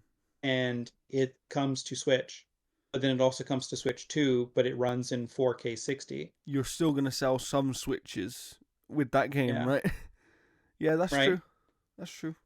So yeah, again, like I don't think hitting sales milestones like that is worth delaying I agree. No, I do hardware. agree. It's just a it's not very often we have a console or any gaming hardware that sells that many units. So massive congratulations to Nintendo. I know that along Yeah, with for this news, we also had the news that Zelda Tears of the Kingdom sold just over 20 million units, which does mean and it that was it was Hogwarts beaten Legacy out was by. officially number one because we didn't know for certain that it was until we got those Zelda numbers. Um, And like the thing is like, you know, obviously the controversy going around Hogwarts Legacy is one thing. Um, I did plan on reviewing it. And in fact, I've got a review that's probably like two-thirds done. That I just scrapped because I just didn't have the time because there was way too many games. But it's also the type of game that kind of showed that you don't really kind of need reviews to kind of push because yeah. people were going to buy it anyways. Because like, you know, That's the thing about known IPs in that way, right? It's kind of yeah, like I said to someone about Spider Man. Spider Man is one of those weird IPs where those games could come out and just be okay, and they would still sell millions of copies. well, like, and the thing too is like this is in a lot of ways to a lot of people the only good Harry Potter game. Like this is the Harry Potter game that people wanted right from the start. Because a lot of those Harry Potter games, like especially the EA ones, you were in school, you learned your little tricks, you use them every now and then, but there wasn't really a game there. And No, like you Lego were Harry Potter effectively did playing well. through the movies, right? That's all you were doing. Yeah, like and like even then, like a lot of the spells and stuff were just absolutely stupid. Like, they started to get a little better when like you get like the later games where it was almost like Harry Potter Gears of War, like Yeah. but What a way to describe it. Harry Potter every single Gears of time I War. think of Gears of War, I think of Marcus Phoenix going, "My tomatoes," like that scene from Yeah. Gears 4 or whatever, Yeah. Gears 5. Every freaking time. Oh. Um, but yeah, because like the Harry Potter something something part one or part two, whatever, that game played literally like Gears of War. Like Wow. you had cover system and you were like firing your wands and all that kind of stuff. Wow. Um, but I think I have to check if it had the roadie run. I'm not sure. But yeah, like Hogwarts Legacy, like it sold like Yeah. absolute wildfire. I will say Um, though, Zelda actually sold less than I thought it would. I expected Zelda to sell more than given the sales numbers for Breath of the Wild in that first year. I yeah. expected Tears of the Kingdom to sell more. Well, it could just be simple fact, like I bought it because I knew it was going to be good. But for example, for clarification, and I believe I mentioned this in my review, is like I still don't think this is the perfect Zelda game. I think that they made Yeah, improvements to do that. yeah, But to me, like this was such a like Breath of the Wild was such a departure yeah. from the Zelda formula that the game was good. I just And don't it think it and was it a good Zelda and it game. really put some people off, right? Like Breath of the Wild was a very good game. I think, like you said, it just wasn't what some people want out of a Zelda game. To me, it And was the Ubisoft version of a Zelda game. interesting way of Because describing you it. had towers that literally, like when you went to the top of them, showed you shit. Speaking Like of it was literally the Ubisoft, you. for a minute, Yeah, Jeff, yeah. there is a little bit of news that people might have missed. There's going to be an open beta for Skull and Bones, and I forget the exact date for it, but I believe that it is actually over this weekend. So when you're seeing the when you're seeing this episode, I'm pretty sure there should be an open beta for Skull and Bones. They've been advertising it on Twitter and things like that. It's coming up soon. I'm pretty sure it's the 10th or something like that. Hmm. Um, I'm just checking to see if I've got an embargo for this news, and if not, I'll say it. No, it doesn't give me a date. So Fallen Leaf partners with Studios Extraordinaires to bring the thrilling sci-fi game Fort Solis into film and TV. The film and TV adaptation of Fort Solis is currently in development, with wow, more details set to be unveiled in the months ahead. wow, wow. Okay, And I think that game that did well. that's not news I was expecting, but there we go. Yeah. um, I'm just trying to find out the exact date for this Skull and Bones open beta. So give me a moment. Skull and Bones game. Obviously, the game's releasing officially on the 16th. February 8th. Um. Oh, there you go. So at time 8th of to 11th. recording, it Yeah. starts tomorrow. So yes, when you're seeing Yeah, the this, game's going to be released on February 16th. yes. Oh, So when you're I gotta seeing this imagine review codes are episode, going out the pretty quick. beta's probably just finishing. If you have played the open beta of Skull and Bones, let us know what you think of the game in the comments section below. Um, and do we have any more news, Jeff? Is there anything else? Yeah, so Tencent is reportedly working on a mobile version of Elden Ring. That's according to Reuters, citing three people familiar with the matter. Tencent, which owns a 16% stake in Elden Ring developer From Software, is also a licensee of the game and has reportedly been working on a prototype of a mobile version for some time. According to the report, Tencent plans to make Elden Ring a free-to-play game with in-app purchases, citing Genshin Impact as an inspiration. From Software and Tencent did not respond to Reuters when asked for comment on the potential port. Elden Ring was released for PS4, PS5, Xbox One, Xbox Series X, and PC on February 25th, 2022, and was one of the year's best-selling games. Just days before the first anniversary of its release, publisher Bandai Namco claimed the game has sold 20 million copies. Shadow of the Erdtree was announced 3 days after the title's first anniversary, although further details about the expansion weren't confirmed. In an update in December, Elden Ring producer Yasuhiro Katao said development of the expansion was progressing well, but suggested that fans shouldn't expect a release in the near future. From Software's parent company, Kadokawa, also claimed in November that development of the DLC was proceeding smoothly. So I'm interested to see kind of the form this version takes.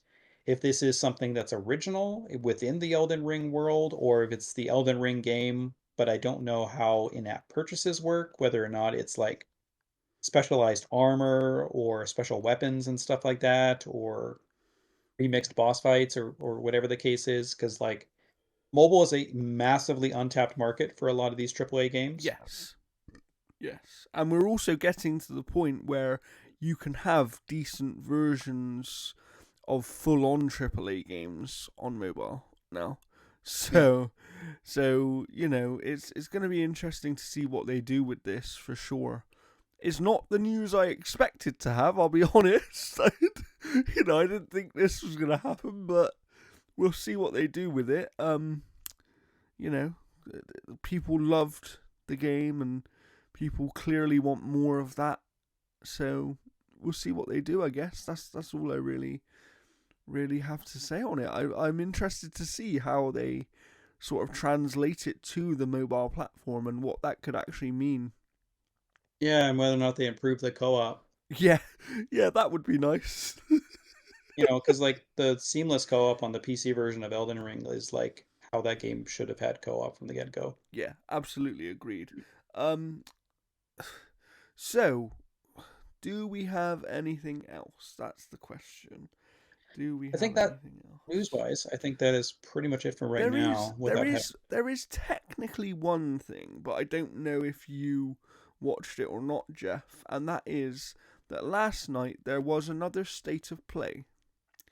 And that state Yeah, of play was I did for not watch it at all. I heard that trailer like spoiled so much yeah. freaking So stuff. this is what I was just gonna say because I wanted to kind of warn people.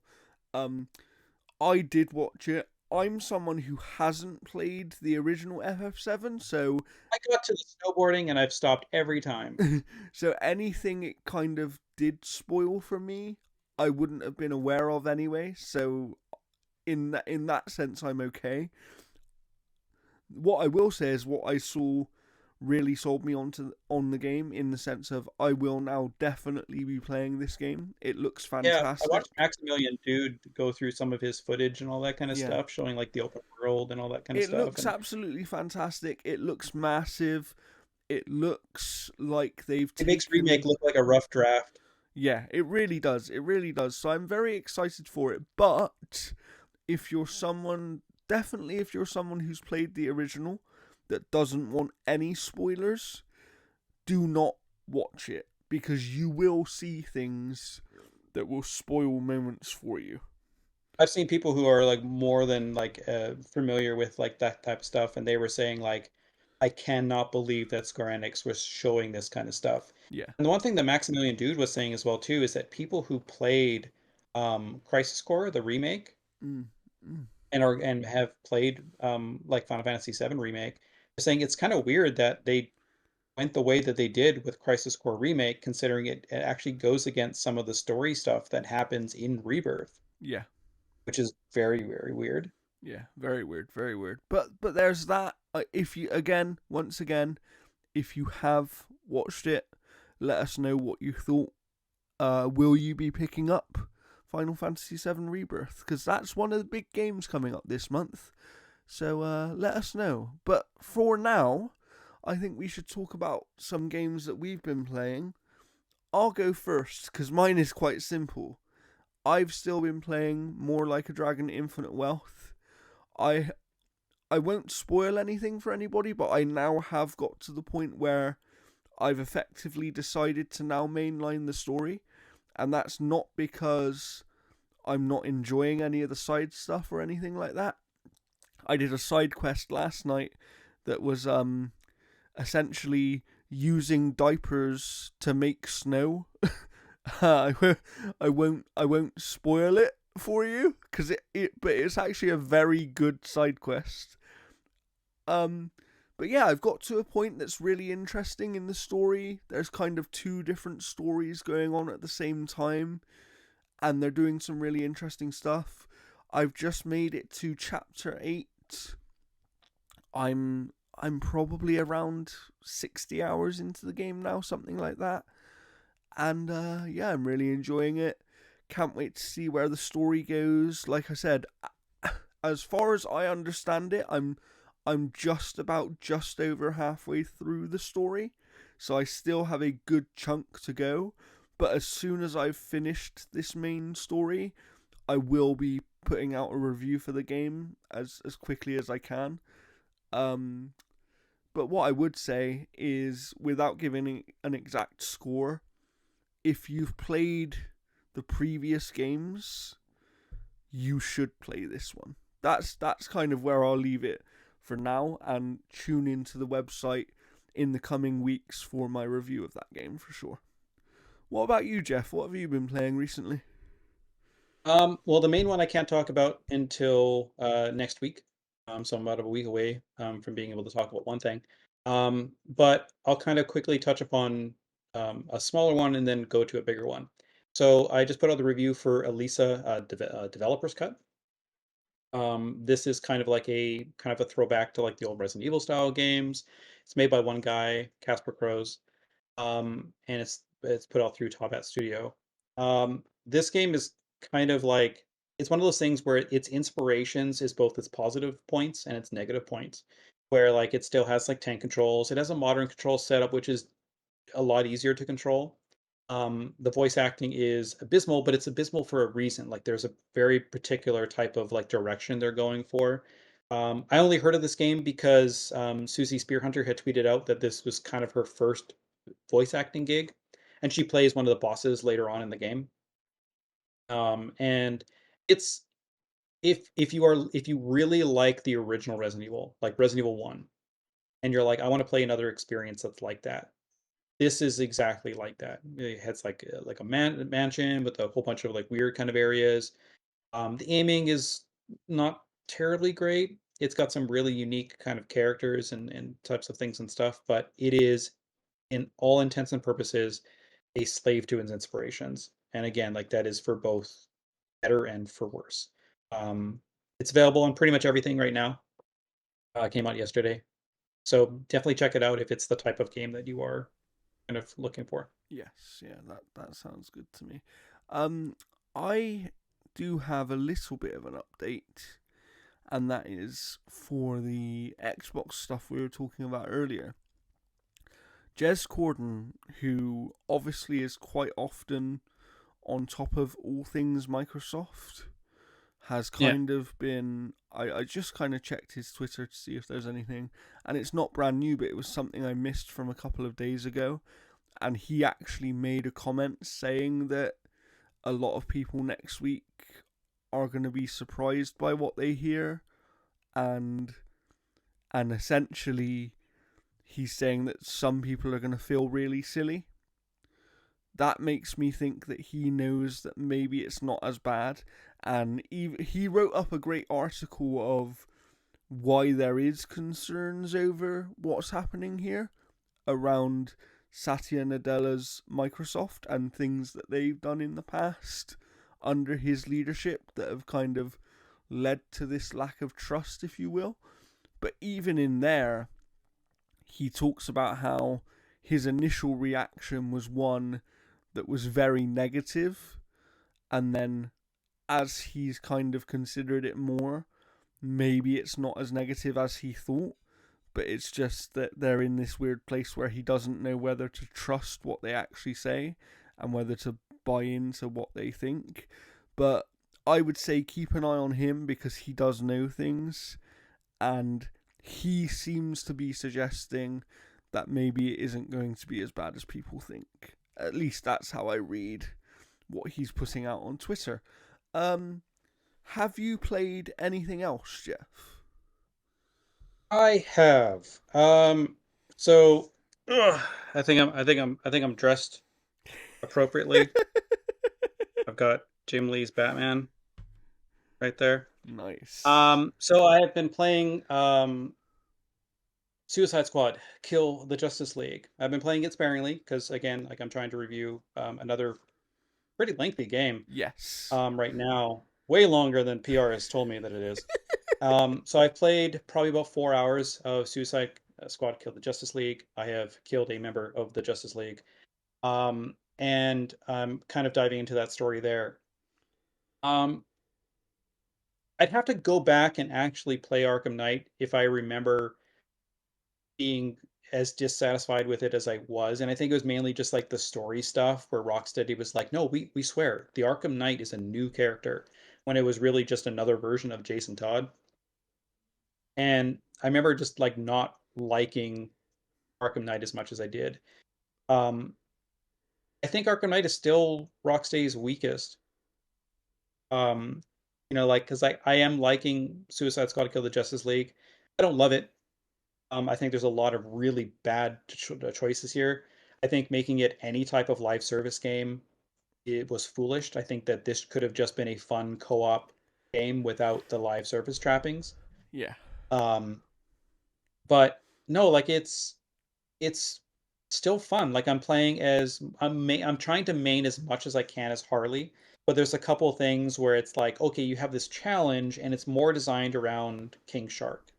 Or you'll do this mission and it'll be like, oh, King Shark has this like bonus experience if you do the mission as him. So Okay. like when you go to like kill the Flash, um, I'm using quotes mainly because I don't know exactly if that's what's happening. I don't know if like we're fighting clones of the Justice League and killing them. Like I have no Interesting. idea what I have no idea. But I played as Captain Boomerang, and so like when you like kill the Flash, like he's like, I fucking did it. I fucking did it. Like I killed the Flash. And it's like, oh my God, I got a speech prepared and all this kind of stuff, like all this kind of stuff. And you know, it's got these character moments that are really good. Yeah. Um, the facial capture and stuff like that, like their version of Harley is exactly what you want from Harley.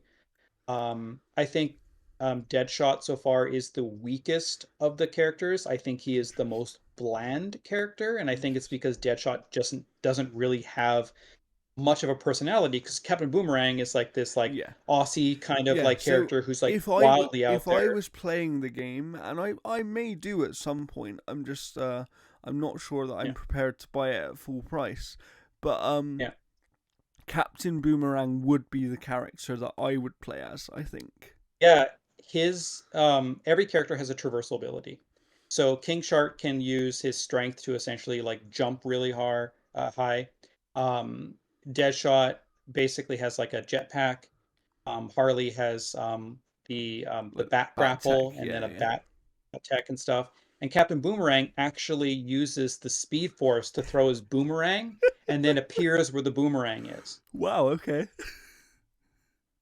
And it's really interesting. There's a character that's critical to killing the Flash Yeah. that you meet that is kind of overdone in regards to his voice acting. Like he's like a super fan of the Flash essentially, Okay. and he's like a very kind of nerdy tech guy and stuff like that. Um, I have a his question, name is Jeff. here. Yeah. I do have a question about the game. Do you get the sense playing it that this is another case similar to Avengers where maybe Rocksteady wanted to make one game and then were kind of pushed to make another game? I think honestly the live service stuff feels kind of tagged on in terms of like the bonus costumes and things like that, like the cosmetic things. Interesting. Um, I only ask there are because like there everything are I've like heard. dailies and stuff like that you can do. The reason I ask is because everything I've heard is that the good parts of this game are the story, the presentation, that kind of stuff, where they're kind of doing things they've always done well, really well, and then the live service part of it and the kind of focus on, trying to get people to play in co op and use different characters and being this kind of almost like broken up experience where every kind of little mission you do it's like, oh, your score was this and that kind of thing. I think all of that stuff is what's letting people down, right? Like everyone I know who's enjoyed this game has kind of said, yeah, the gameplay's okay, and really I'm in it for the story. Is that kind of what's happening with you, or would you say you enjoy it a bit Well, more than that? the story is fine so far. Like there's some decent moments where they're like, like they head to the Luther, like the Luther Tech kind of stuff to like get rid of the bombs in their neck and stuff, and then like that scene plays out in a pretty good way. You have what's her name is Amanda Waller. I can't remember her name. She was also in Jedi She was in Jedi, yeah, Survivor. yeah. Amanda I Waller, can't think of her Suicide name. Squad. Oh, so annoying. Killed Justice Oh, League. wow. What was her name? You got it there? Let's see. Trying to figure out what it is here of who she is. Because I know she was in Jedi. I just can't remember what her name is. Because she even dressed up at the Game Awards as the character when they announced the game, I believe, a few years back. Yeah, I'm just bringing up the cast here. Oh yeah, Tara Strong did play Harley Quinn.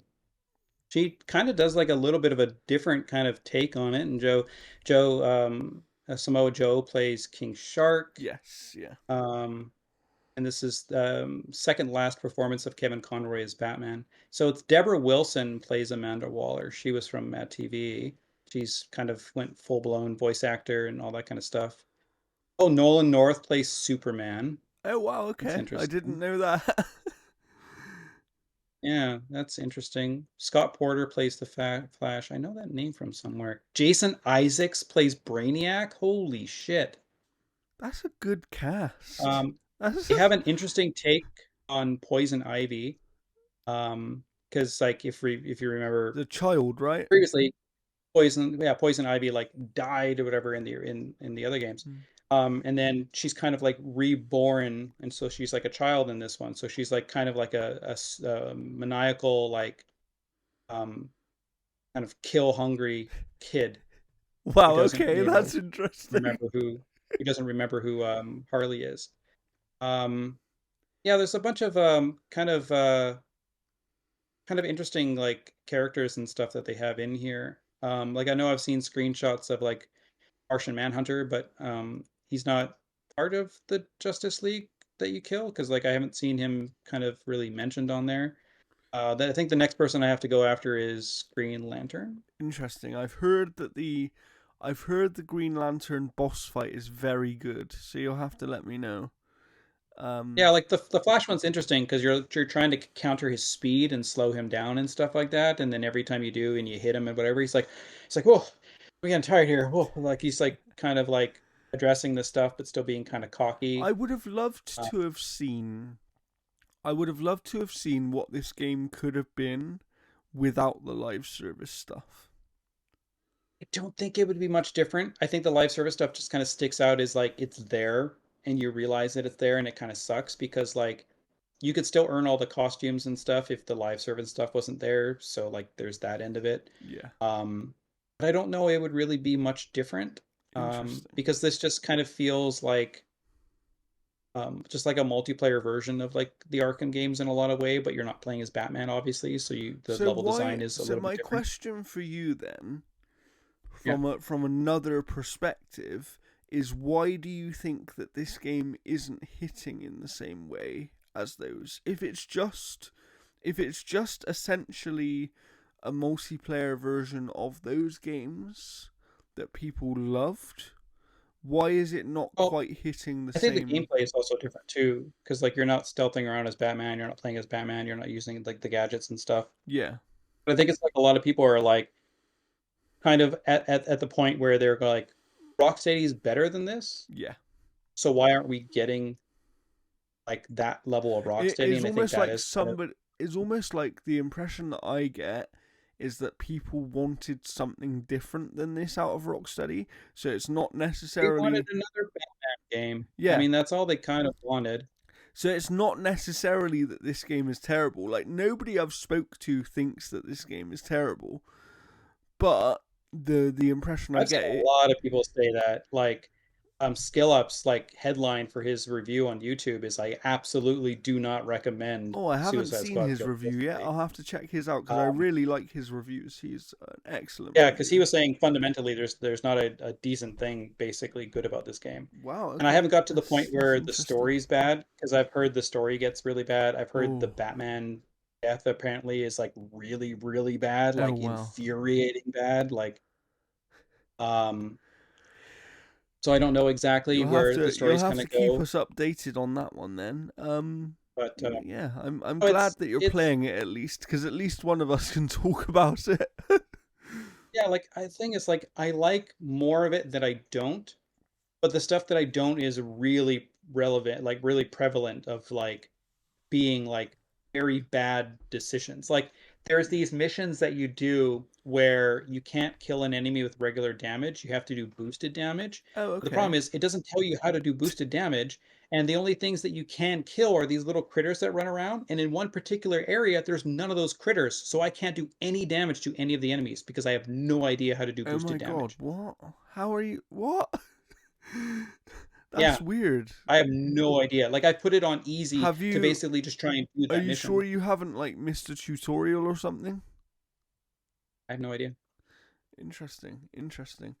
Um, but yeah, I'm like I said, I'm glad that you're playing it. I'm glad that you're at least somewhat enjoying it because that's better than hating a game, right?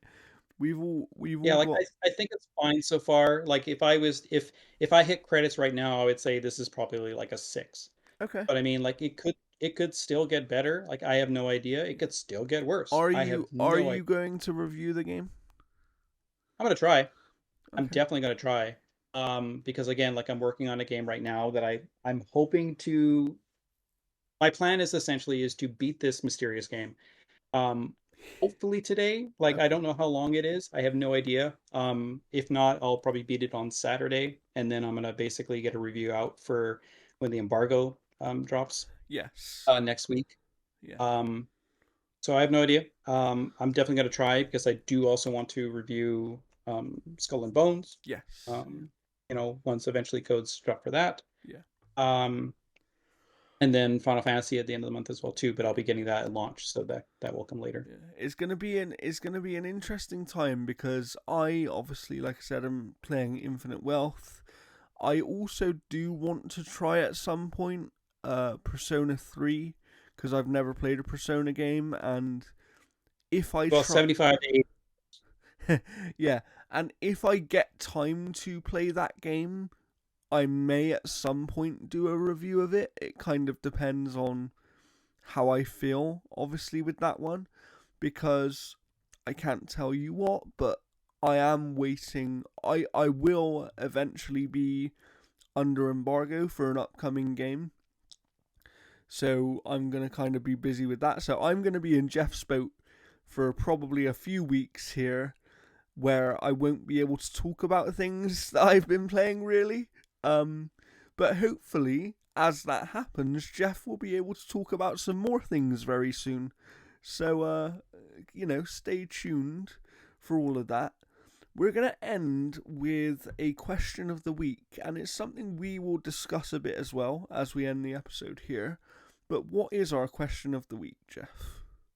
Sure. So let's say that Xbox proceeds to place their titles on rival platforms. What is one exclusive that you would love to play on the go on the Nintendo Switch? Now, this is specifically Nintendo Switch. So comment below, and then next week, if anyone has made a comment or a response to it, we will read that response on our next episode. Yes, we will. We will. Um, for me, this it's kind of one of two things.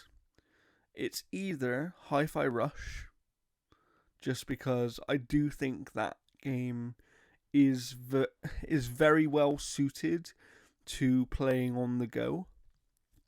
I just don't know if it's well suited to the hardware of Switch. Yeah.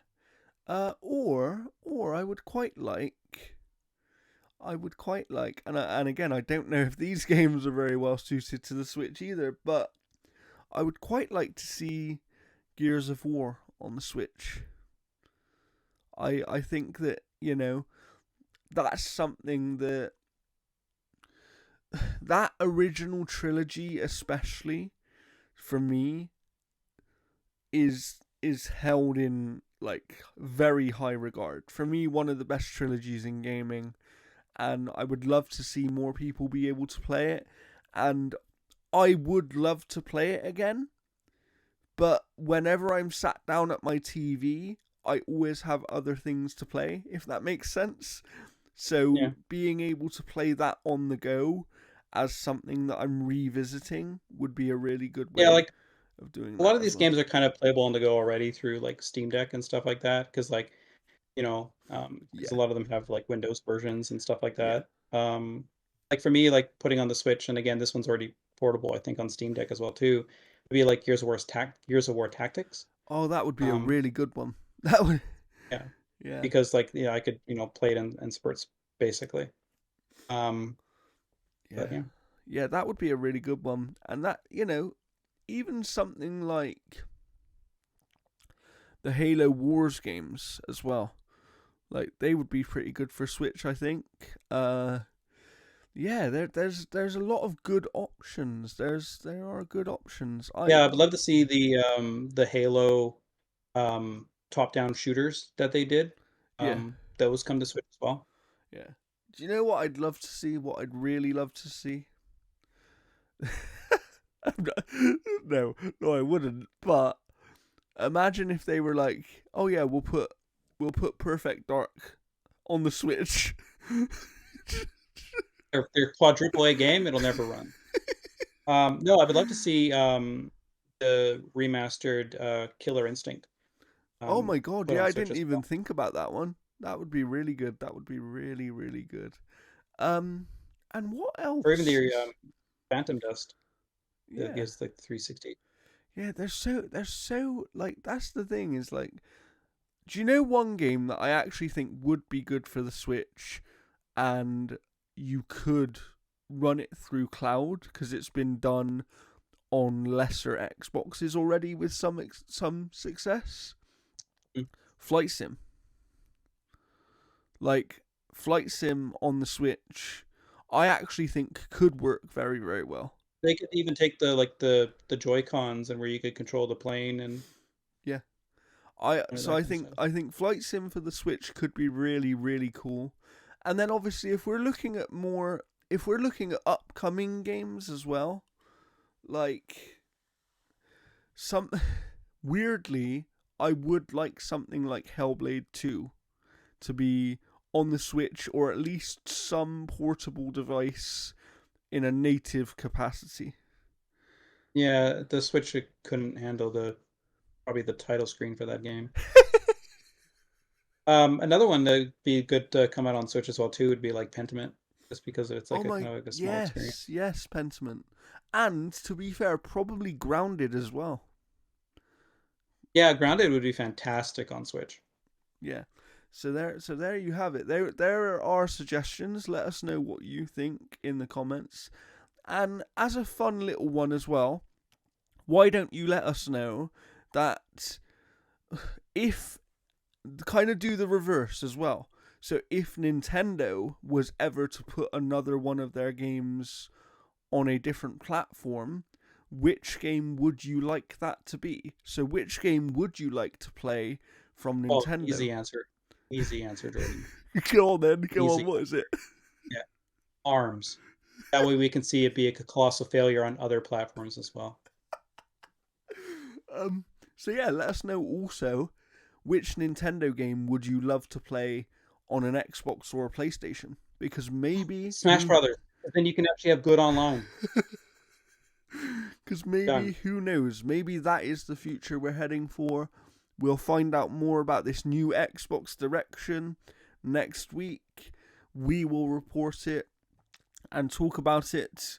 It will be on the podcast, like I said, the following week because this episode is your episode for next week. You're just getting it slightly earlier. And then I'm away for a while, so the following episode will be slightly delayed. In all likelihood, uh, like I said earlier on, we will be kind of responding to whatever Xbox and Microsoft put out about a week after they've said it. So follow us on Twitter and all those kind of things because you can have a conversation with us over there as well. We'd love to do that with you. Keep an eye on the website. Like I said, Jeff's got reviews coming out. I believe you have a few things coming out soon, Jeff. So people should keep an eye out for that. Not that Yeah, we can like not that yeah, we can so talk about any of those things yet. the list of developers cut went out yesterday. I'm gonna having a review out next week for the game that I'm playing right now that I'm under embargo for. Yes. I'm gonna try and get a review out for Tekken 8 on the weekend as well too. Nice. So here's See how Jeff that goes. doing 3 reviews in a week, and I'm And then probably the doing following 1 review in the Friday, next 2 weeks. that weekend, I'm going to try and get Suicide Squad out as well too. But I think Nice. my Tekken 8 reviews and my Suicide Squad reviews are going to be probably a little shorter than I normally do because I usually go way too fucking in depth Yeah. on games. Fair enough.